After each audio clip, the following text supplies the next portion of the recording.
And so today we have with us Dheeraj Kumar Hasra, who is a faculty member of Theoretical Science Department, Theoretical Physics Department in IMC. And his talk is titled Codes, Computations and Constraints in Cosmology. Okay, I'm going to talk about cosmology. Okay, in cosmology, two things are extremely important. Is One is theory, and another part is the data from the observations. These are the two pillars, big pillars in the foundation of cosmological principles or cosmological theories. So what we do is that from the data we try to shape up our theories. We try to understand our theories. We try to predict what is going to happen next, and this is how we do it. For example, let's start with a very simple problem, which is a terrestrial problem. Let's say, let's take an example of a train. Okay, a train that leaves Chennai and reaches, let's say, Vellore within 2 hours. All right, and in between it takes two stops into intermediate stations, and the data that you have is that when the train leaves Chennai, the source station, and when it reaches the destination station Vellore, and the time in between where it has stopped in the intermediate stations. So these are the four data points that you have, that you call observational data. And the theory, the fundamental theory that is there, that you are going to use in order to understand the problem, is the Newton's law. You know how Newton's law works, and you know that if there is an object moving with a velocity v and acceleration if, you know how you can get the distance, how you can measure the distance from that. So you can, that is your fundamental theory.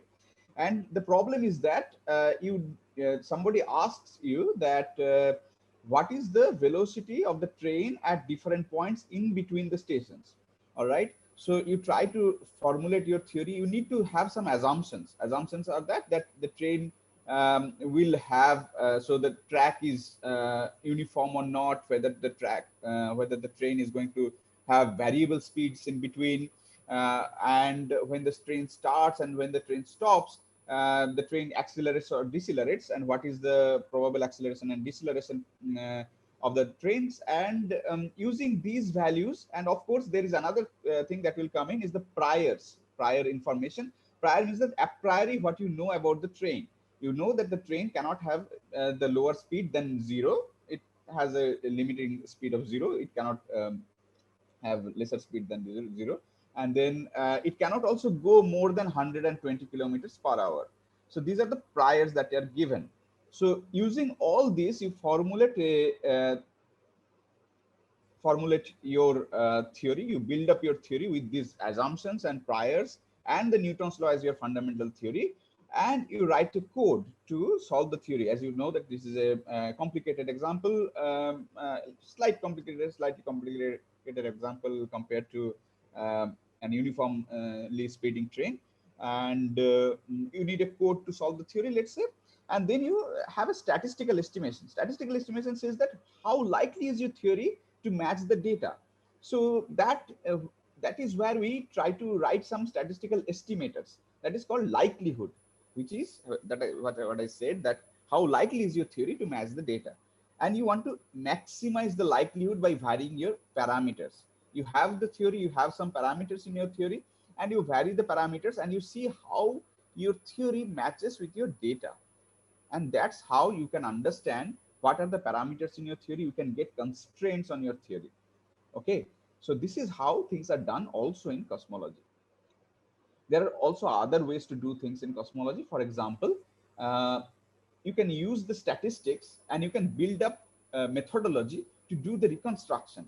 That means that if you have the data, and by using some minimal assumptions, you, okay, let me get a point. Okay, you try to trace back or reverse engineer your theory, your fundamental theory, or whatever whatever mechanism is behind that process, that gives rise to this kind of data. Okay, so what we try to achieve with our with cosmology, in our universe is that we try to talk about the origin and evolution of our universe, that when it started, how it started, and how it has evolved over time. And here we try to constrain our theories with the observational data. And here we talk about very large distances. So earthly distances are kilometers and more than that, but several thousands of kilometers. Earth to sun distances are some crores of kilometers, but we talk about much larger distances than that. So it is therefore it is useful to set some units. And as I said, centimeters and kilometers will work, but there will be many zeros. For example, if you go to crores of kilometers and beyond that, then you will need many number of zeros in order to address your theory or address your data. So how large distances we are talking about here is that, let's start with the solar system, our solar system family. As you can see, we are here and Earth is located here, and we say that from sun to Earth, whatever is the distance, we write it as 1 astronomical unit. So it is 149 million kilometers, and we say that this is 1 unit. Okay. And if you go farther and farther, you see the planets located at farther and farther distances. For example, Pluto is located at 39.5 astronomical units from us. And as you go further and further, you will know that the light travels in a finite speed. So light will take some time to reach you. For example, light will take some 5 hours of time to come from Pluto to you. So if Pluto is destroyed right now, you will know the news only after 5 hours. All right. Now, what is there in our neighborhood? So this is the Earth Sun system that is here. And if you go beyond, this is the star Alpha Centauri, which is there at nearly 10 to the 6 astronomical unit. So 6 zeros after 1. And light takes a huge amount of time to come from here to us. And also, as you can see, that we come to a new unit setup, that where this astronomical unit is also having too many zeros. So we write another unit, we define another unit called light years. Okay. Light years is that the distance that light travels within 1 year. Okay. And from the light year, so the light year, for example, 3.26 light years is nearly 2 lakhs astronomical unit. And from light year, you can also derive or also define 1 parsec. And 1 parsec is of the order of 3.26 light years, right? So we are going to use parsecs in most of our cases. So this is the picture of our Milky Way. The picture is taken from this European Southern Observatory, and this is the Andromeda Galaxy. Okay, M81. And if we are talking about the distances, let's see how large the Andromeda Galaxy is. So from the center to the edge, the radius of the Andromeda Galaxy is of the order of 100,000 light years. So from the center, the light takes 100,000 years to reach at some planet or some star at the edge of the Andromeda Galaxy, right? If we go to even larger distances, okay, we are talking about parsec, and if we go to megaparsec, that means 10 to the 6 parsecs, and gigaparsecs, we try to see how many stars or galaxies are there in our universe. We can do some survey. For example, this 2MASS was a survey in the 90s, I guess, and they have photographed the extended sources. There are point sources and extended sources. Extended sources are the sources that you can resolve. For example, if you are seeing a star, you cannot resolve the star with your telescope. You see it like a point, you call it point sources. And for example, sun, you can measure its distance just by looking at it.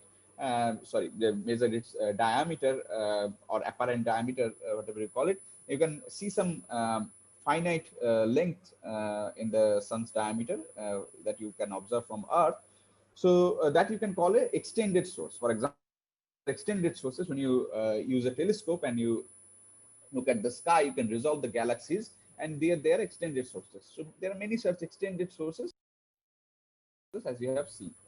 One remarkable thing that you can notice from this plot is that the universe is same everywhere. Okay, so this is our galactic patch. So that you can see the Earth rotates. So the galaxy looks like this.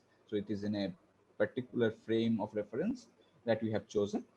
But apart from this part, if you take any finite part here, for example, you take a compass and make a circle, and you calculate the statistics. Statistics means that you calculate the number of this extended sources here, and you calculate the number of extended sources here.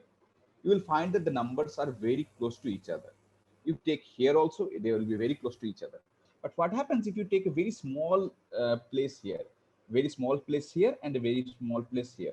There the numbers will not match. As you can see that here you have many empty spaces, while here you can see too many stars or galaxies piled up here, right? So at small scales, when you are talking about small scales, the universe looks different. But when you go to larger scales, the universe looks the same. Okay. Also, if you take a direction here, take an arrow here, and draw one cone theta, all right, and calculate the number of galaxies, take some statistics and do it in this angle as well, the same theta angle you take, you will see the same number of galaxies. Okay, galaxies or extended sources. And this is a 2-degree freedom galaxy redshift survey.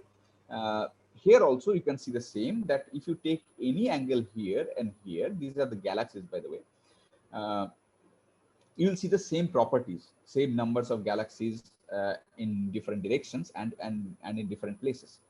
So this is called the homogeneity and isotropy. So this is something that builds our cosmological understanding. So this is a building. It is one of the building blocks of our cosmological understanding. Okay, that our universe is same everywhere and same in every direction.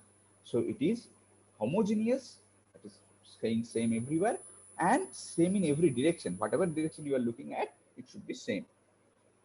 Another example, if we are not talking about the stars, if you just calculate another statistics, for example, if you calculate the temperature of the universe, you put thermometers in different direction, you'll find an uniform temperature, which is 2.7255 Kelvin. This is called cosmic microwave background radiation.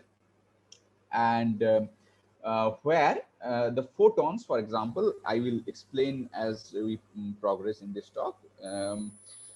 So cosmic microwave backgrounds are the photons that are streaming towards from the time it last interacted with matter. So when the temperature was very large, when the matter and radiation density were comparable, then the matter and radiation, so photon used to interact with matter a lot. Now, for example, there is no interaction between photon and matter, really none compared to the earlier days. For example, from sun, you can see that the light can come to you without being interacted with any other particles in between. So there is empty space in between, right? Cosmic microwave background is such a radiation. So the radiation that happened when the radiation dominated era, I'm going to explain that next, ends, and the photons became diluted. The radiation dilutes down, and the photon takes longer time to interact with the matter. So they come to us without being interacted with matter directly in a free streaming way. And if you calculate the temperature of the CMB background photons, cosmic microwave background photons, they will come to be 2.7255 Kelvin, and this is a uniform temperature. And the non-uniformity or the anisotropy, for example, this is isotropic, all right. What the difference, the delta T that is there, if you just take this temperature and you find that what is the difference in different direction, you will see that difference is nearly 1 part in a million. Okay, so this is a tremendously uniform temperature. Okay, I'm seeing, okay, great. Now, this is what I have learned, that properties of the universe such as temperature, number counts are similar in every direction and in every place. All right. And at sufficiently large scales, if you go to 100 megaparsec, now I'm giving you a number. Okay. At sufficiently large scales, at 100 megaparsecs, or more, the statistics of the universe is very similar. Below that, you can see empty spaces somewhere, and congested spaces, or places filled with galaxies in the other direction. So the homogeneity and isotropy will not hold below this scale. So a very good lesson that we can learn from it is that where we are, there is nothing special about it. That means that we are not the center of our universe. So this is just as a common place as compared to any other place. All right. So that actually helps us in building some theory of the universe. So this is something that I would like to tell you, that density determines our destiny. Okay, what is the density of our universe at any point of time? That determines the destiny of the universe, or what happened before before today in our universe. Uh, I talked about fundamental theories and assumptions. So for example, here the fundamental theory we are going to use is the general theory of relativity. So at very large masses and very fast objects, the Newton's theory doesn't work. So you need corrections, or you need new theories. So here is the theory that works is the general theory of relativity given by Einstein. Okay, and general theory of relativity, in a very simple sense, relates the geometry of the space-time to the energy momentum contained within that space-time. All right. What it means is that whatever the energy is contained in one place, that is going to determine how you are going to measure the distances in that particular place. All right. So that means it actually controls the scale of the universe. All right. And it also gives you the evolution of the universe at any point of time. So the dominant component of the universe determines what its evolution is going to be. So homogeneity and isotropy dictates the form of the metric. Okay, metric means that the scale that with which you are basically measuring. For example, you know that if you are at point zero, let's say you are saying that in your reference frame you are at the origin 0, 0 position, and there is some event happening from where you are receiving the signal, which is at r distance apart. So dr distance apart. So the distance will be dr square, right? So so this distance will be dr. So this is the metric that we are talking about. Now, if you have, for example, if you consider special theory of relativity, if you had any course on that, you will see that the time also come into that. Lorentz transformation is there, and there you can write some definition of the metric called ds square. Okay, so this is the interval between any two events, any two space-time events. Okay, so for example, in three-dimensional space, the distance is given by dr, while in a 3 plus 1 dimensional space, the interval, we are talking about interval here, not the distance directly. So here we talk about the interval, and the interval is given as ds. Okay, the d and the ds square is actually c dt square, the time interval, minus a square t dr square. Okay, so this can be formulated from the assumption of the homogeneity and isotropy. So that means that the universe, you can write any metric or any scale in the universe, any distance or any interval in the universe using this one. All right. And this a squared t contains the information about the time evolution of our universe. So this is the scale factor. This is something we call scale factor. All right. So yeah, scale factor, if it increases, that means that universe is expanding. Now, early observations already suggested that universe is expanding, and what is the typical speed of the expansion is that it says that h naught, I'm going to describe this quantity, is 70 kilometer per second per megaparsec. Okay, I already defined parsec. Megaparsec is 10 to the 6 times parsec. So two galaxies that are separated with each other by 1 megaparsec, they are going away from each other in different directions with a speed of 70 kilometer per second. So if the two galaxies are separated by 2 megaparsec, it will be 140 kilometer per second. It increases proportionally. All right. So this is a constraint. Okay, this is a constraint that we have arrived by using our observation and using our theory. All right. Now, if the universe is expanding from the energy momentum conservation uh, and using the fact that it is expanding, you can say that the matter density, what if the matter density was, let's say, rho at certain point of time, if the universe expands, then the matter density will fall by 1 over r cube. It falls as a proportional to 1 over r cube. So it is very easy to understand that if there is a gas inside a volume, inside a ball of radius r square, let's say it's in a balloon, you inflate the balloon, you basically make the balloon larger, and you will see that you calculate the density of the balloon after some time. When it becomes larger, you will see that its density falls off as 1 over r cube, where r means the radius of the balloon, while radiation density falls as a function of 1 over r to the 4th. And dark energy density, we need that. Let's say I haven't defined dark energy, but something that is needed, dark energy density stays constant. Okay. So this is the standard model of our universe. So we know matter. We have seen matter in our universe. Everything is matter apart from the radiation that we look at. Radiation is the photons. So think that now the universe is expanding. What happened before? That means that universe was contracting. Okay, if you just take a video of our universe and run it backwards, you will see that whatever you are seeing now, the Earth to Sun's distance, or the distance between two galaxies, it was smaller a few years ago, and a few millions years ago it was even smaller, and few billion years ago it was nearly zero. All right.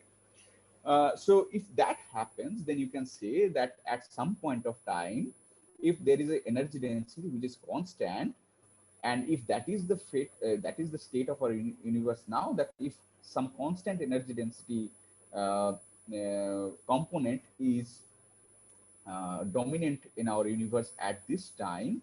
Before that, there was matter density. And before that, there was radiation density that was dominating in the universe. Just think now, just play the tape forward. Okay. Means that initially the universe was radiation dominated. The size increased. Radiation actually cooled faster. That means that radiation uh, uh, diluted faster than any other components, and then matter density came in. Okay, then that also got diluted. Then the thing that remains is the dark energy density, which has the energy density to be constant. All right. So which is the ruling our universe. So this is the picture of the universe. First radiation dominated, then matter dominated, then dark energy dominated. And I said that I talked about cosmic microwave background, right? So as I said, the radiation was the dominant component, then it became matter dominated component. In between that, when radiation was getting diluted, at some point of time, photons last interacted with matter. It didn't interact anymore after that. And from there, the photons free streams to us. That means that that is the place here. This is the place where photons start streaming freely to us. That is the cosmic microwave background plane. Okay. All right. So this is going to be our notebook during this talk, and we are going to write down here whatever we learned. So we live in a homogeneous and isotropic universe, and our position is not special. And the universe is expanding, and the expansion has been driven by radiation, matter, and then the dark energy. All right. Now let's go to some equations. As I said that at some point of time, okay, so the general theory of relativity gives you the relation between geometry and the densities of the universe. And you have seen that this A is the scale factor that goes into the geometry.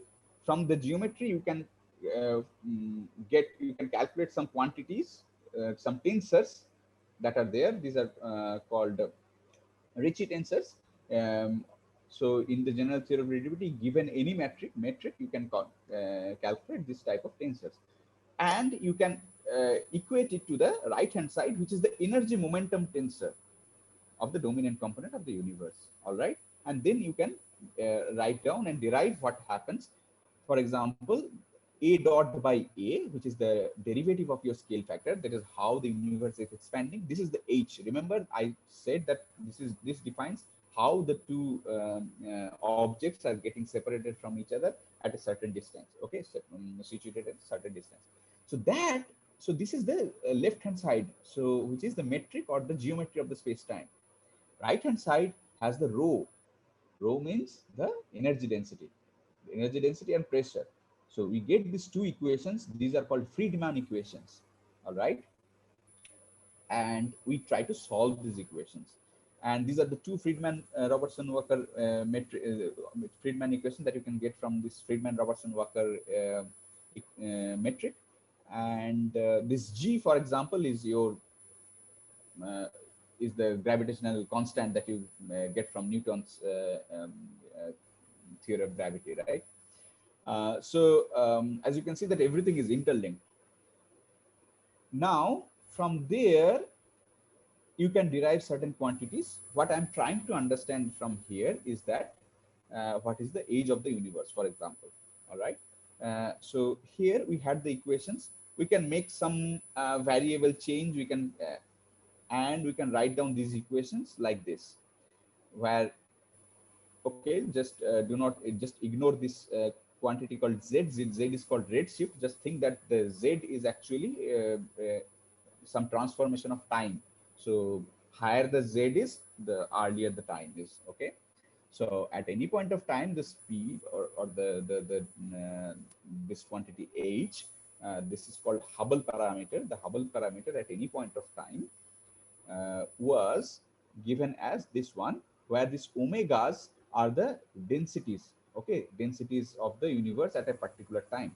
All right. So these are the omegas at today. And as you can see that it is radiation at a particular time, it was given by omega r today divided by a to the 4, because it has decreased today. So omega m divided by a cube, omega k, let's not talk about that right now, and omega lambda is the dark energy. Okay.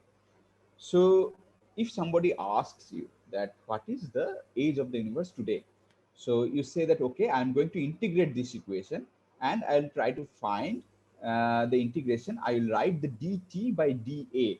Okay, what is the so a is, for example, this a dot is dA by dt. From that you can just invert, you can get dt by dA, and then you integrate this dt, and here you can do the integration, and you integrate it from a time when the visible universe, observable universe, was zero. That time is called Big Bang. And from zero to at any point of time. So for example, if we normalize this a to 1 today, so you integrate this from 0 to 1. And if you integrate that, given this omega r, omega matter, and omega lambda, and this h naught value, you can get the age of the universe, how old our universe is. All right. So as I said that we have the theory now. We have certain parameters in the theory. We have certain assumptions which holds true with the observations. For example, the homogeneity and isotropy. With that, we have written the metric. We have equated with the fundamental equations of the Einstein's theory of relativity. Now we are going to solve this. We are going to make this simple integration. Very simple code. You write it in Python or any other code that you want. DTDA, and I just write the model name as lambda CDM, the standard model of the universe. It has some certain parameters, omega matter, omega lambda, and omega radiation, and the h naught value, the Hubble parameter today, and you just write whatever I have written here. All right, you are going to integrate that. Now you just plot the integrand. All right, the integrand as a function of scale factor when it was 0 Big Bang to today, the integrand looks like this for different values of omega matter. Omega matter, for example, what is the matter density of the universe? When omega matter is 1, that means that your universe is completely dominated by matter. There is no other component compared to matter density. When it is 0.1, that means your universe has 10% matter density. The rest of the rest part is dominated by something else, either by radiation or by dark energy. The question is that what values of the densities we should choose in order to integrate this integrand. So area under the curve is going to give you the age of the universe. We are going to calculate the area under the curve. That is the goal. So we need observations. So far we were talking about the theory part, assumption part. Now here it comes the observation. Let's take the observation of the star's death. So if a star explodes, not any star, star explodes in a two-star system, binary system, rotating star system, where one of them is a white dwarf, it actually gives you the type 1a supernova, IA supernova, sorry, it's called type IA supernova. And the important part here is that all this type 1a supernova has similar peak brightness. So they are like standard candles. That means that they, for example, these are like 100-watt bulbs. So you put the bulbs in different places, you can understand the distances. So if a bulb is located at certain point of distance, you calibrate with the bulb nearby, and you can say that what is the distance from where the other bulb is situated. Okay. So this is very these are very useful observations that can give us the distances of the universe. So as I said, these are distance indicators. So what we do is that we observe the brightness of a supernova. We observe a lot of them at different directions and different distances. So that means that if we are talking about different distances, we are talking about different times as well, because the light takes time to come from variable time come from two distances, right? So divided by C. So and we get the matter and energy densities. We vary them. We vary the matter and dark energy density parameters and find the expansion rate of the universe, find the acceleration of the universe. All right. So we had the A, the scale factor of the universe, speed of the universe, then the acceleration of the universe. What we are going to do is that we are going to plot the apparent brightness of the supernova, which is called distance modulus. These are the 580 supernova data that we are looking at. The vertical lines are the error bars. So every measurement has errors. So here also we have 580 data. So the central points are the, for example, central point here is the data point and observational data point, and these are the error bars. So it says that the value should be here plus minus this. Okay. Now you want to compare, we want to test our theory. How good is our theory? We make an estimator, which is called the likelihood. We are trying to optimize the likelihood. All right. First, let's give you a simple example.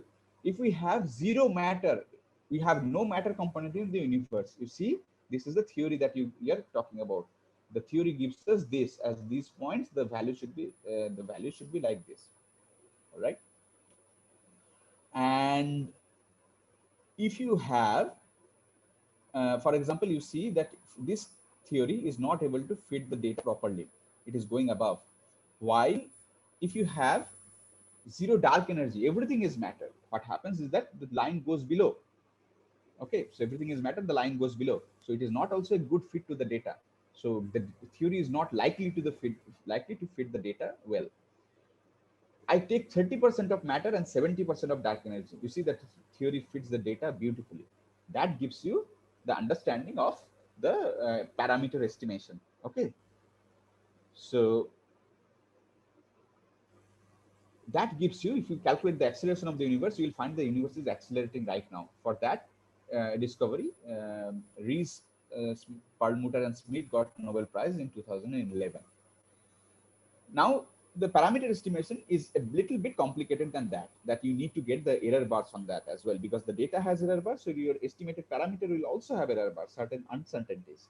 So you do a Markov chain Monte Carlo. You throw parameters, you just randomly pick parameters and you get your theory. You get these lines that are fitting to the data.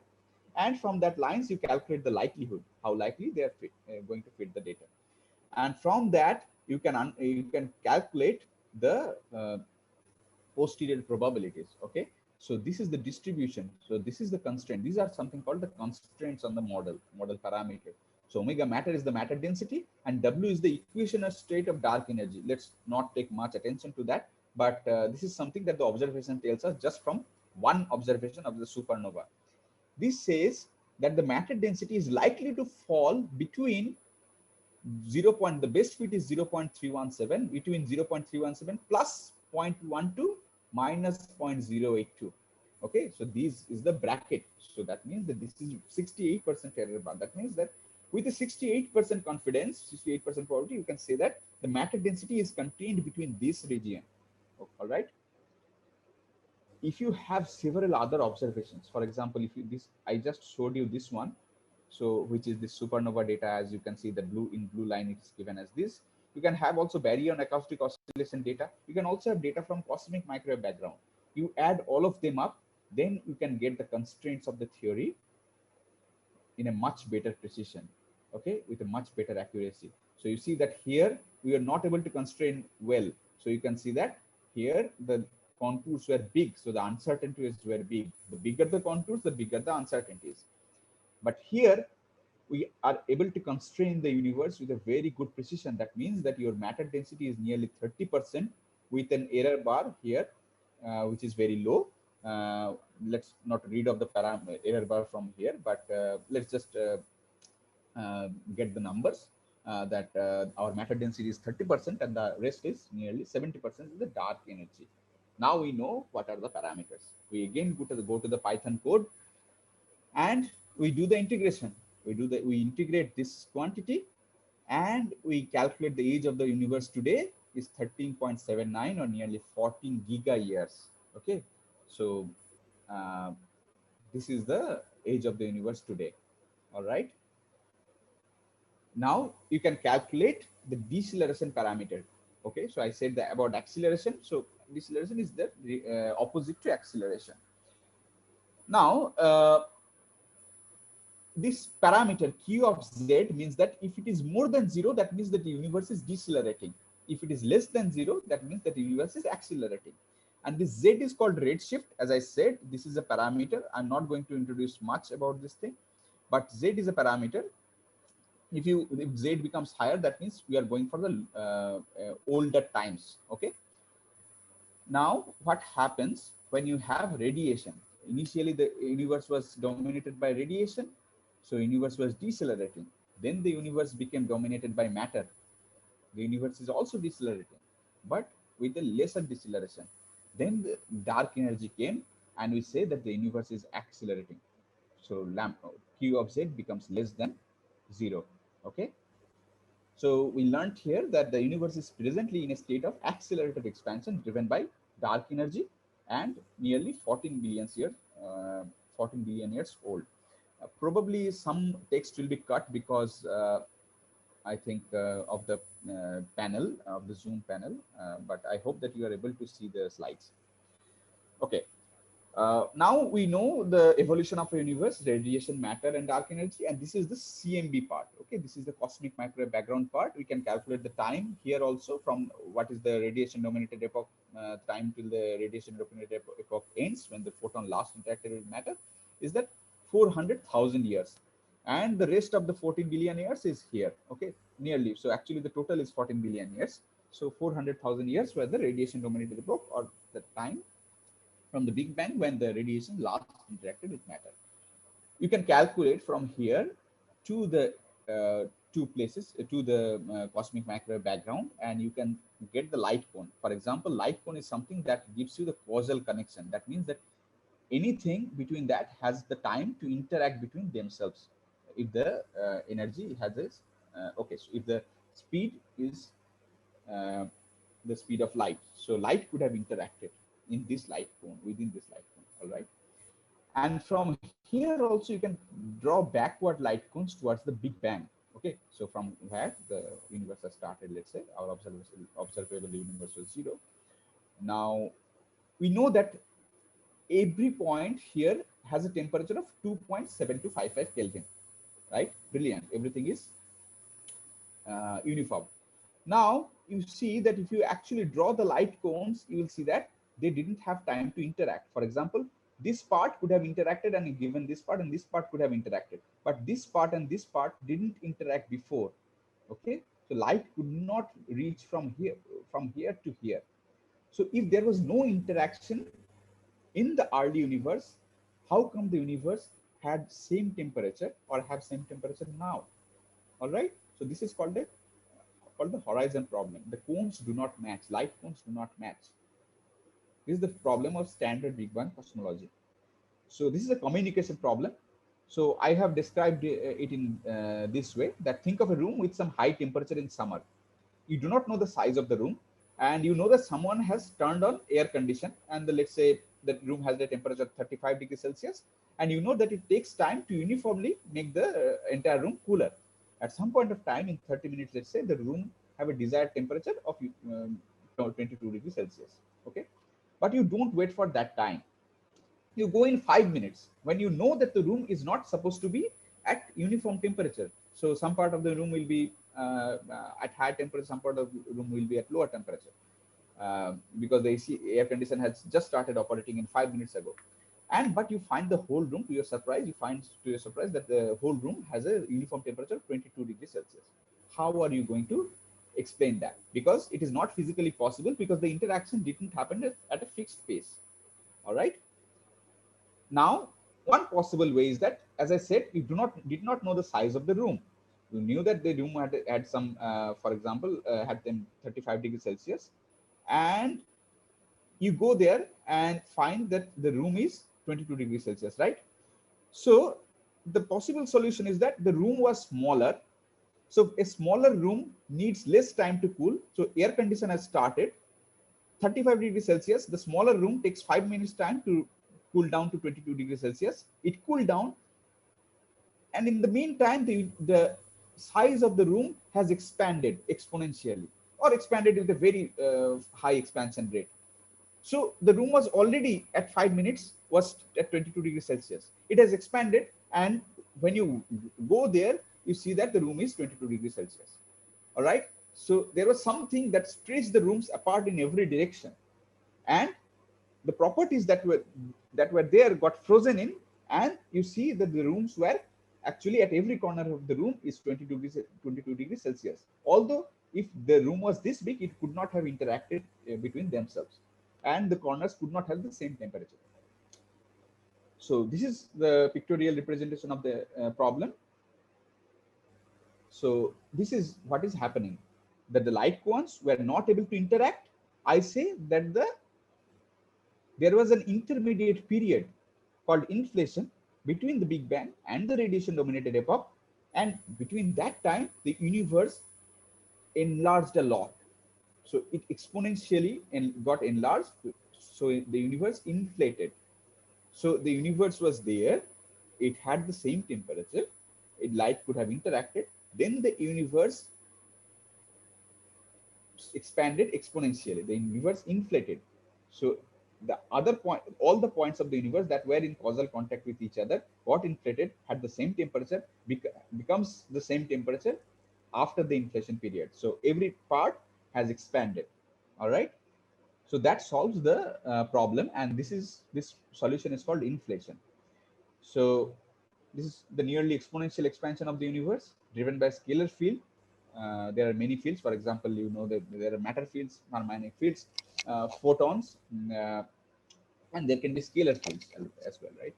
And this seeded the formation of structures also. So actually, inflation, when it solves this problem, also shows how to generate perturbations in the universe, and that perturbations actually leads to the formation of the large scale structure that we see the galaxies today. Their correlation and everything are the initial seeds were given by the inflation. All right. Now you need to have some predictive power of the inflation. So for example, this is a theory, right? It must have some predictive power that we can constrain some quantities. For example, it gives you a power spectrum. What power is there at what scales? So that has a tilt. Inflation says that it should have a particular tilt, and it also should produce primordial gravitational waves of certain magnitude. We have not detected primordial gravitational waves yet.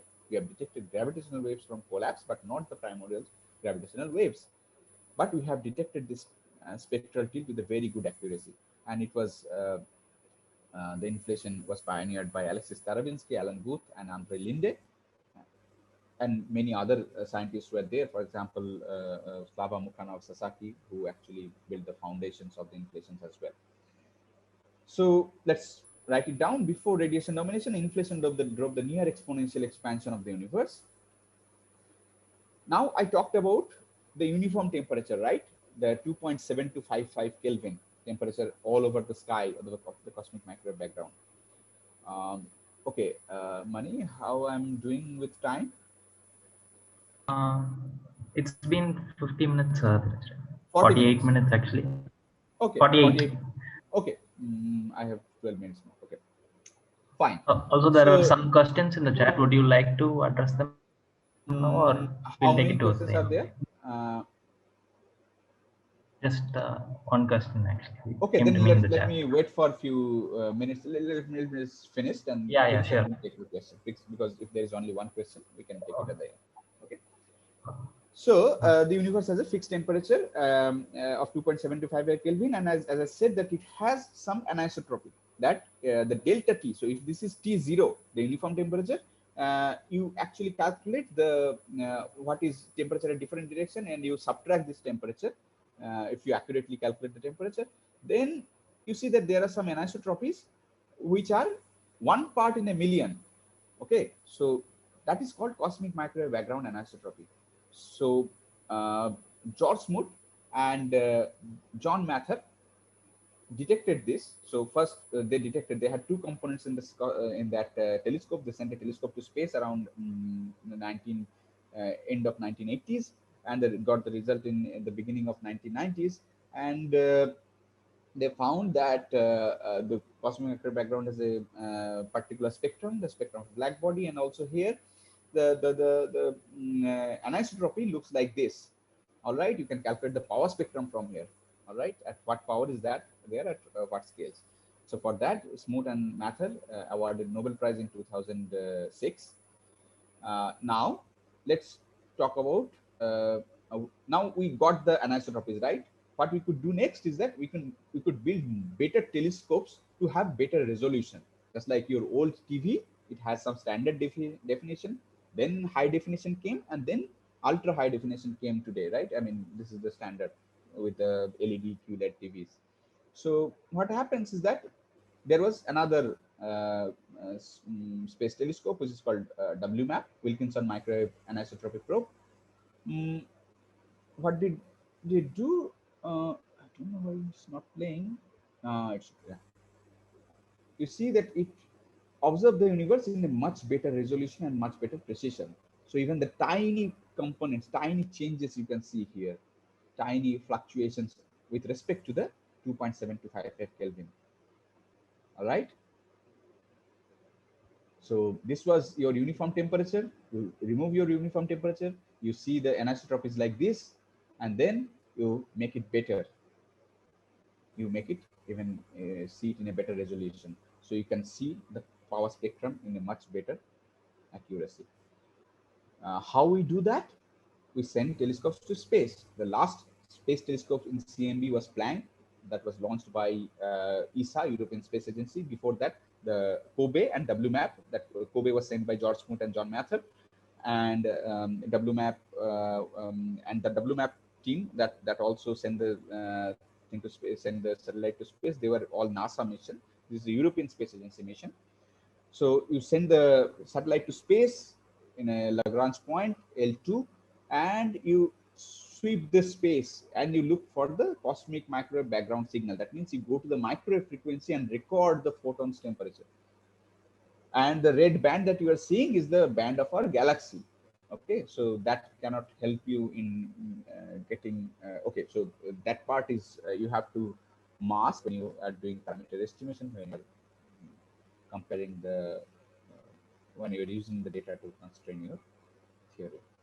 So it sweeps the whole sky, whole universe, and the cosmic microwave background map. If you search in Google, you will find a beautiful picture like this.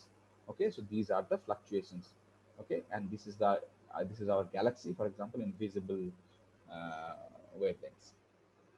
All right. So now you had this anisotropies. You can calculate the anisotropies at different angles, delta T1 and delta T2, that are separated by theta angles apart. And you can average over the sky and ask what is the power spectrum of this anisotropy. The power spectrum of the anisotropy, the data looks like this.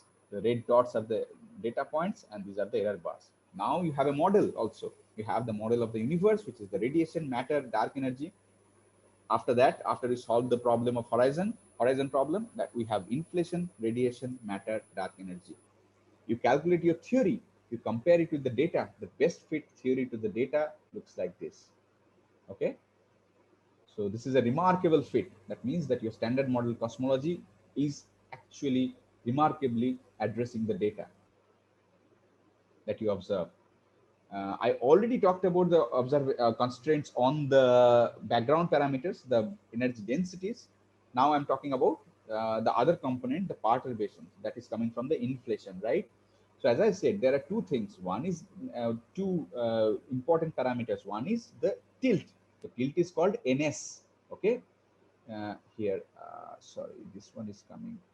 Yeah, tilt is called NS, and the tensor to scalar ratio. This is the amplitude of the gravitational waves, let's say. Okay, primordial gravitational waves.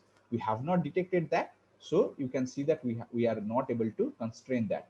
So what this curve means, let me explain a bit more. Let's talk about one data. For example, Planck temperature and anisotropy. Let's say we talk about this gray band. All right, gray band looks like this. That means that the theory has to be your theory that is that is addressing the data has to be between this region.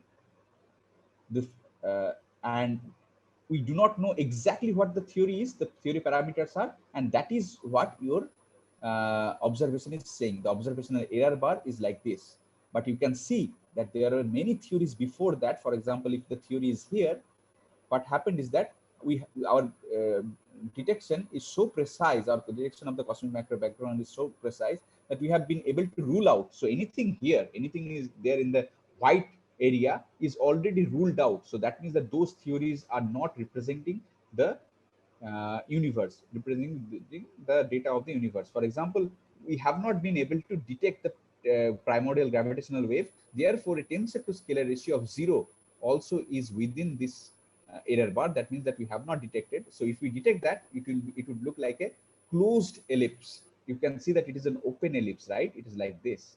If you add different data sets, the contours become smaller and smaller. That means that your detection becomes more precise. So here, if some data is some theory is here, you can say that the blue contour is actually throwing away that theory as well. It is not. It is rejecting that theory. All right. So and we have already detected the tilt. The tilt is nearly 0.96, and it has said that if there is no tilt, uh, it has rejected that hypothesis or that theory with a very large confidence. That means that if you try to draw this ellipses, your confidence becomes bigger and bigger. So you can see that here, if you keep on drawing these ellipses, maybe around 8 ellipses, when the 8 ellipses are drawn, that will include this one value. Okay, that means that you are actually 8 sigma, 8 standard deviation confident that the one ns equal to 1 or the no tilt scenario, no tilt theory is rejected by 8 sigma. All right, so let's note it down. Cosmic microwave background observations detect the slope of the primordial fluctuation spectrum, which is a crucial prediction of inflation. We also can calculate the galaxies, right? As I said that I showed some picture of the galaxies. You can calculate the galaxies, you can calculate the power spectrum of the galaxies. And you can find, if you draw the power spectrum of the galaxies, the data, you find the same theory that fits the cosmic microwave background, fits the data from the galaxies as well, fits other data as well. So we have a theory that fits all the observations. Okay, so this is the lambda CDM theory, or the standard model of cosmology.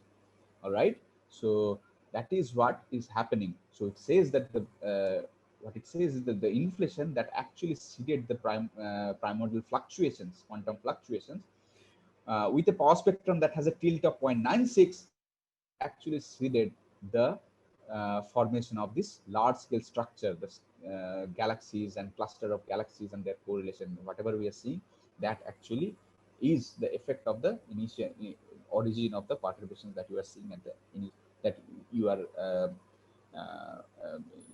your theory says at the beginning of your inflation. All right. So let's note it down. Initial fluctuations seeded the formation of the large scale structure. So this is the picture till now. All right.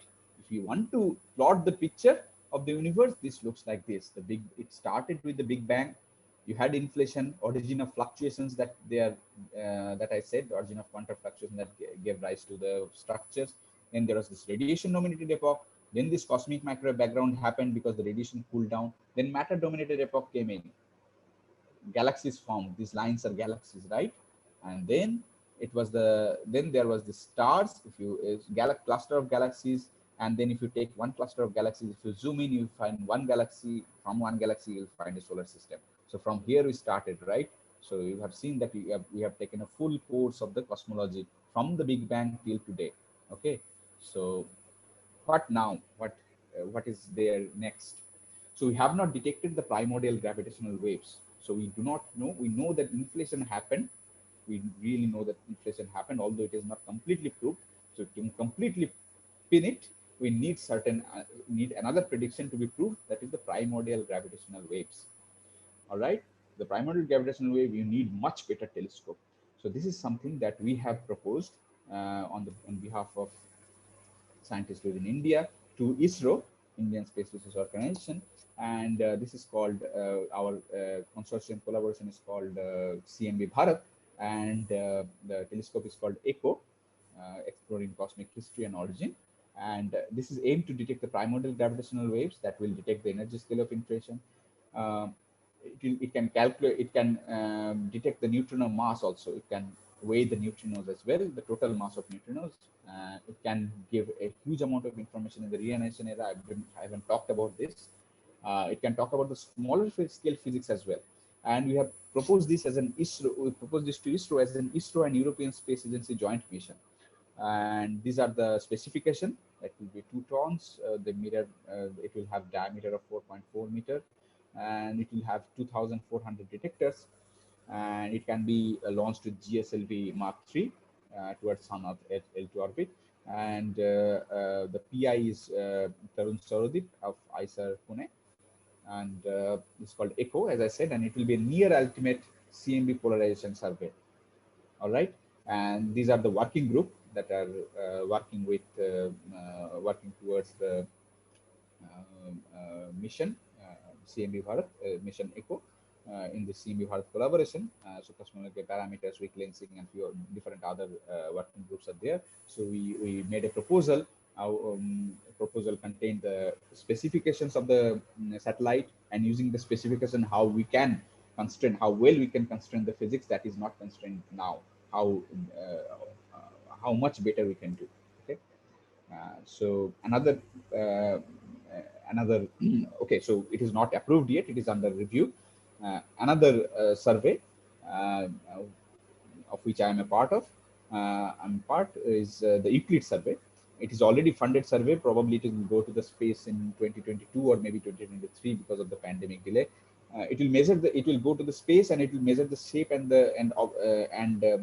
spectra of galaxies and clusters within the last 10 billion years. Okay, and it will aim to constrain the geometry of the universe, nature of dark matter, dark energy, and lots of things. It will also test modifications to Einstein's theory of gravitation, whether we need modifications or not. It will also constrain primordial physics. As I said, the primordial physics is the same primordial physics that gave rise to the CMB fluctuations. Same thing applies to the galaxies. So if you can get the correlation of the galaxies, you can understand the primordial physics better as well, along with CMB. So to end, let me just tell you what my research is that I use CMB, cosmic microwave background, and the large scale structure. I gave you these 2 examples in order to understand inflation and reionization. And reionization I haven't talked about in this talk, but this is another important phase in the universe where when the galaxies form, they emitted light, and the neutral hydrogen atoms in the universe, uh, those hydrogen became ionized from the energetic lights emitted by the luminous sources. So few works that I would like to just mention here, not describe.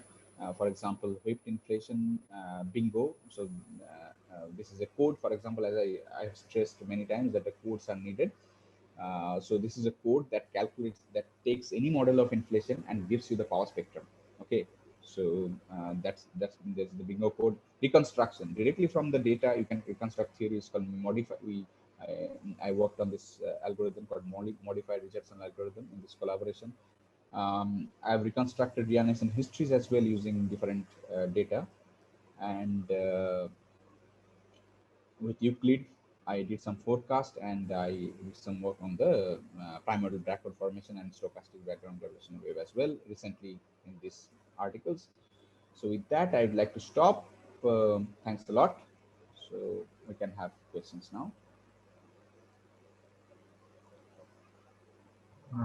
Thank you, Dheeraj. I think the participants can unmute themselves and ask any questions that they may have.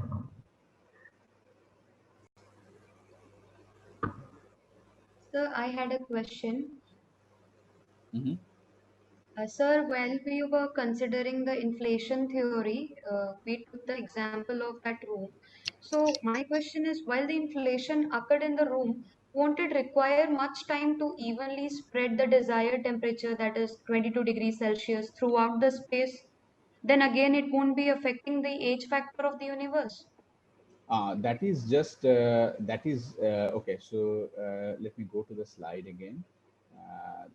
As I mentioned here in this slide, that caution, this analogy is not equivalent to inflation. It merely describes a causality problem. Causality problem means that uh, if you know that if the room is this big, if the air condition started, it will take 30 minutes. But you go there 5 minutes after the air condition is turned on. Somebody called you and said that I have turned on the air condition, and you go there and you see that they are of uniform temperature 22 degrees Celsius. What I'm saying here is that actually the room was small. You were not given prior information about the room. You did not know what the room is, how big is the room. So you say that the room was at 35 degrees, a small room was 35 degrees Celsius, air condition turned on. It actually maybe it took 2 to 3 minutes or 5 minutes time to reach to 22 degrees Celsius. Then the room has expanded. So that's how the causality, that the particles could not have interacted, air particles could not have interacted and reached uniform temperature, that is solved here. Okay, so but this is just a pictorial representation. It doesn't give you the exact analogy of the inflation. So you should not confuse you directly with the inflation. But what you are asking is that what is the scale factor of the universe, right? Yes, exactly. That is the question.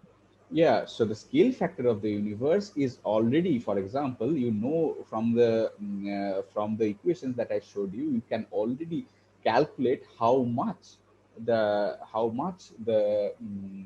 uh, universe has expanded ever since. All right, what it does is that it says the universe was nearly a zero size, and the zero size became a huge size. Okay, now from the huge size it is expanding, but from the zero size to huge size, this became nearly zero size to huge size. It took very small amount of time. The inflation happened a very small amount of time. Then after that, it starts increasing. Okay, so I'm just solving one part where the universe became this small to this big. So all things are taken into account inside the scale factors. We normalize the scale factor and take all these things into account. All right. So when we balance this equation, we basically balance the equation taking into account all these factors. Is it clear or no? Yes, sir, I got it right now. Okay.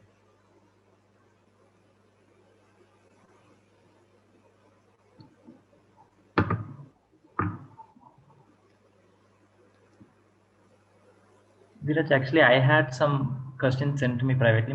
Can I maybe tell it to you? So it's Sure. from Suyog Gar. He asks actually, how do we know the time period between Big Bang and the CMB is 400,000 years? Okay. Okay. Very simple. Mm,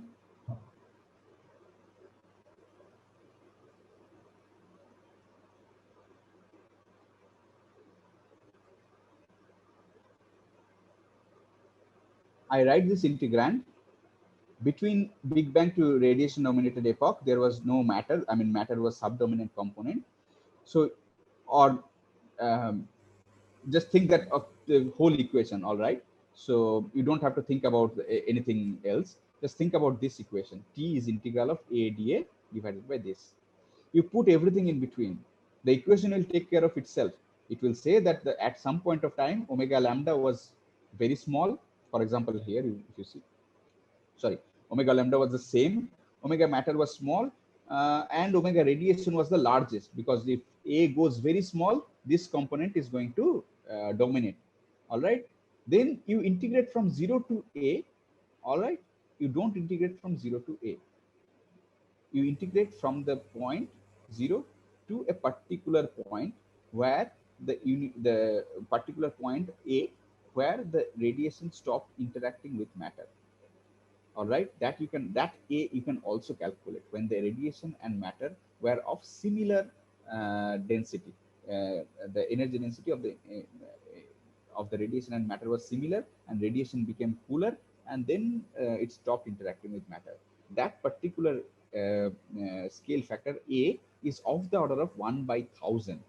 Okay, 1 by 11,000 to be precise. So you integrate this equation from 0 to 1 by 11,000, sorry, 1 by 1100. I'm sorry. If I have said 11,000, I'm sorry. It is 1 by 1100. So you integrate from 0 to 1 by 1100. And if you do that, if you just run this Python code anyway,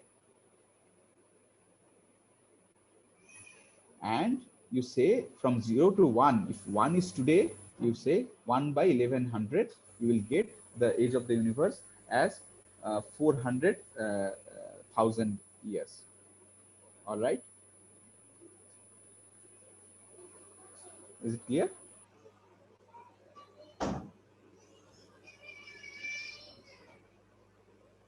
Hello? Yeah, I think the question has been. So we can have further questions now. Yep.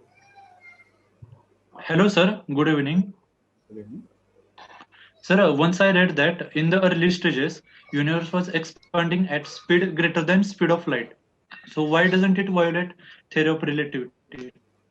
Oh, okay. Yeah. Okay. This question I get a lot, and this is a very interesting question. It is not at very early times, so you can think of this one, right? What I said here, as of now, any two galaxies or any two objects in the universe that are separated by 1 megaparsec from each other, they are receding, they are going apart from each other by 70 kilometers per second. Now think, if the universe, if you take 2 points that are separated by 10 gigaparsec, all right, 10 gigaparsec means 10 to the 4 megaparsec, all right. That means then you put the number of zeros here, you will find that it is like 700,000 kilometers per second. Two objects that are separated by 10 gigaparsec are going away from each other at a speed of 700,000 or 7 lakh kilometers per second. That means that it is, and what is the speed of light? It is 3 lakh kilometers per second, nearly 3 lakh kilometers, 300,000 kilometers per second, nearly the double of the speed of light. It doesn't violate causality. The only reason for that is that these two, causality says that if there are two events happen, if there are two events, for example, at place A and then at a place B, the information, how fast the information is going to come from A to B. So if the two regions are separated by 10 gigaparsec apart, no information can reach from A to B. They can go away from each other. All right. Think of a square, or think of a cube. All right. Think of a cube, and you think that what is the volume of the cube? It is a cube, right? If the one arm of the cube is of size A. Now you say that you say what is the yeah, let's put it in this way. How fast the what is the okay, yeah, take the example of a cube and say that your cube is expanding. All right, you ask a question that at any point of time, what is the how fast the volume of the cube is expanding. Now, what you will find is that it needs much less time, much less speed for the 2 points to go from each other, lesser speed than the speed of light, in order to get a greater speed with which the volume is expanding. Okay, so the main idea is that if the 2 points get separated from each other, that does not mean that causality is violated. If any information is transmitted from one place and reaches to another place faster than the speed of light, that means that the causality is violated. All right.